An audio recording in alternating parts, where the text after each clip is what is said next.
1 or 2 races that aren't just, you know, their normal spectacular days, then we wonder what in the world's going on with these guys. And so they've kind of brought this on themselves by being 4-time consecutive champs. No one around Jimmy Johnson right now, except there you see Brad Keselowski. He is on the verge of going a lap down. He is 21st position right now. And it's Jeff Gordon, Denny Hamlin, Jeff Burton, and Juan Pablo Montoya, your top 5 as we're past halfway at Pocono. Just past the halfway point of today's NASCAR Sprint Cup Series race. Coverage presented by Aaron's from Pocono Raceway in Pennsylvania. Another round of green flag pit stops have begun. Jamie McMurray just in, and now here's Dale Earnhardt Jr., Doc.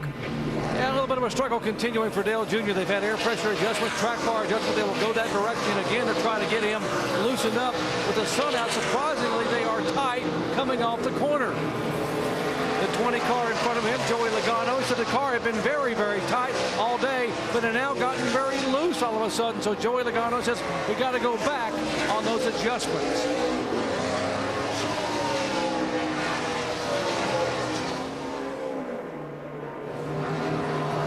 Greg Biffle has run the gamut today. He started off awfully tight, and then the car got a little bit free, and he's back to being tight. They'll make yet another chassis adjustment, a 4-tire change on the 16 car, along with fuel. Biffle now away. Meanwhile, Clint Bowyer, he's been charging his way through the field. That car has been very good, making his way from the 40th starting position all the way up into the top 15. A very small adjustment on that car. The car was a little bit loose off as they get him away, trying to tighten him up just so slightly, guys. A.J. Allmendinger is there going for a 4-tire change. While all this is happening, Jamie McMurray during the break came in for his stop. He got 1 penalty for speeding coming in. He just got another one exiting. Let's go back to Mike.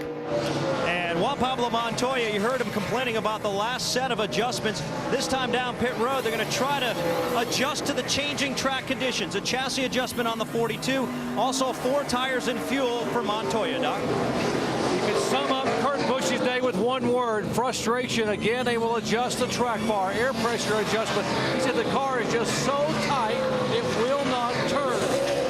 4 tires, top it off with Sunoco. He is down and away. The 18 car of Kyle Busch in. They're also making a track bar adjustment, changing air pressure, cleaning the grill, and he is away. These guys, surprisingly, guys complaining of being tight, despite the fact that the sun is coming out and the track is heating up. 17 of Matt Kenseth has completed his stop as well, as we've only had the 1 caution. There is Martin Truex Jr. as they're working on the left side on that car. And again, guys, while all this continues, the thing I've noticed, Jimmy Johnson, every single cycle has been able and has stayed out later. Whoa, look out, Doc. 5 car, Mark Martin. Wow, I mean, it was close down here. And Mark just said a moment ago, the car is the best it has been all race. He said, don't change a thing. Put 4 tires and fill it up with fuel. Whatever you guys have done before, the track is coming to us. Jamie. And the last round of stops, the right rear on Kevin Harvick's car was glazed, and he said the car was not turning as well. They're continuing to adjust to make this car better. They are going in the right direction. 4 tires, it was good, Mike.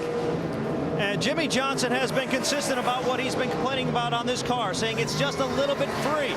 But when he says a little bit, he really means it. A very, very slight bit of freeness. They're not going to make much of an adjustment, just 4 tires and fuel, Doc. 24 car, Jeff Gordon, air pressure. They wanted to change some air pressure in both front tires to try to get some front grip going off turn 1. Down and away, Jamie. And Denny Hamlin has gone the extreme opposite. He started out tight most of the race. Now he said he's really loose off. So no adjustments are the call. 4 tires. 4 tires. It was a clean stop and very quick on the 11. And Tony Stewart pulls into the number 1 pit box. He's actually getting faster. His crew told him, hey, a .56, that was your lap time. He goes, you guys are lying. He's getting better as the day goes on for the 14. 4 tires and fuel is the call. 12.9 seconds, and your race leader is, guess who? Jimmy Johnson. And again, the margin has been cut significantly, but he's been able to maintain it even though he stayed out that extra lap. Well, that time you saw the top 3 cars fit on the same lap, so shouldn't see that game on this round of stop. The interval to Jeff Gordon, as we said, just a tick under 2 seconds, and then it's 9.8 seconds back to Denny Hamlin. A lot of that interval is while they're making those pit stops. After this thing cycles another lap, I think you'll see it stabilize again. I can check it as they come back by. There you can see the it's back to 3.8 seconds now.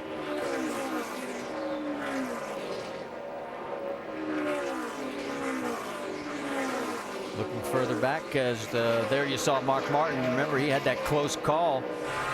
He's had a couple today. He had one with Jeff Gordon on one pit stop, and he has another one. Man, right here, this could have been big time. Yeah, heads up move by Mark. Yeah, it's really a great job by Mark Martin, because you're ready to turn in, and if visibility there to your left a lot of times is just not there to be able to make that move. Well, it's also a great move by all the pit crew members, because if they weren't paying attention, there could have been a catastrophe, to say the least. Another penalty, the 12 of Brad Keselowski. He was really hot, overshot his pit too fast. A drive-through penalty.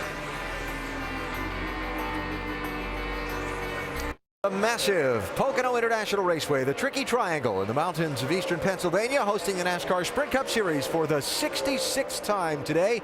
This unique 3-turn, 3-straightaway track being dominated on this afternoon by the 4-time champion Jimmy Johnson. He's out in front of second place by 2.8 seconds at the moment. Let's get you caught up on what's happened so far with the McDonald's race rundown. Just as they were about to give the command to fire engines, it started raining a little bit, and we had a 35-minute delay, but the track was dry, the cars were fired up, and we went racing. More on the weather momentarily. After so much discussion this week about the tough day Hendrick Motorsports had at Indianapolis, it's been a good day for them so far. Oh, it's been a fantastic day for both of those guys. You talk about Tony Stewart and Jeff Gordon. Jimmy Johnson dominating this race right now.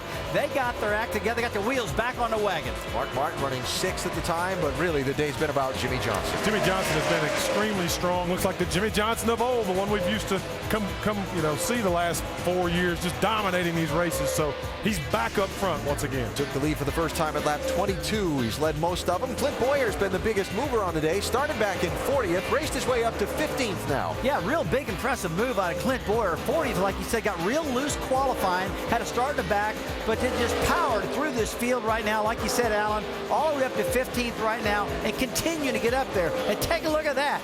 Matt Kenseth has just got lapped by Jimmy Johnson. Wow. That is the 20th place car, Kenseth, that's gone a lap down. Only one caution in the race so far. That was at lap 15, the competition caution NASCAR threw after the earlier rain. Now, here's a look at the radar.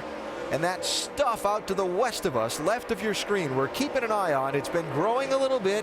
It's been creeping closer this way, but it's also been moving toward the north a little bit. Might miss us. We'll see. You look at the sky surrounding this speedway, and there are ominous clouds on both sides, or 2 of the 3 sides of this triangle. Yeah. Correct myself there. So we'll keep an eye on that and see if it plays into things as the day goes on. This particular run of the race, almost looking like the last run of the race that we had. Jeff Gordon chopping a little time into Jimmy Johnson's lead. We'll see as we swing to the back half of this long green run, if we get another long green run, if Jimmy moves away again. That's kind of a pattern we've seen a little bit here. Yeah, it's like he just picks it up when he needs to pick it up. Jimmy Johnson I'm talking about. And Jeff Gordon's just been running hard trying to catch him. And it's catching him a little bit every lap.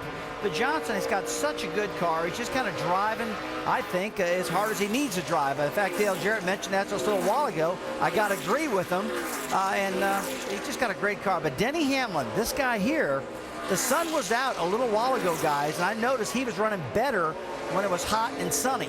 Now it's cooled off a little bit, and he has not run as fast as he did before. So very heat sensitive this track is for Denny Hamlin. I think if you looked at the drivers running in the top 5 positions right now, Johnson, Gordon, Hamlin, Jeff Burton, and Juan Pablo Montoya, they've been the top 5 for almost the whole distance of this race, with just a couple of exceptions. They have all been very consistent, and Rusty, watching Denny Hamlin, he has been able to snap off a quick lap here and there. I think Jimmy Johnson, like you say, though, is just kind of biding his time. But if we get an opportunity for for a caution and another restart, it's going to be interesting to watch Jimmy Johnson, Jeff Gordon, and Denny Hamlin sort this thing out. Yeah, guys, when you're like Johnson up front there with nobody around you, you don't have to run every lap like it's a qualifying lap.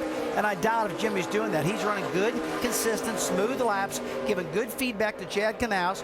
There you see car owner Richard Childress on another note up there watching his cars, and they're both running pretty doggone good right now. I see 4th place and 8th for RCR so far. Plus the Clint Boyer car we talked about already is the fastest mover of the day. So we're just about at 300 miles in this race. We're watching the radar. We're watching the lap times to see if Gordon can cut into Johnson's lead a little more, or if Jimmy's going to turn it on again in a little while. And Marty Reed, Dale Jarrett, and Andy Petrie, we see a little pattern here, but then, like I'm fond of saying, Andy, stick around to the end because you just don't know what's going to happen. Yeah, it looks like this 24 car's found something after that last stop.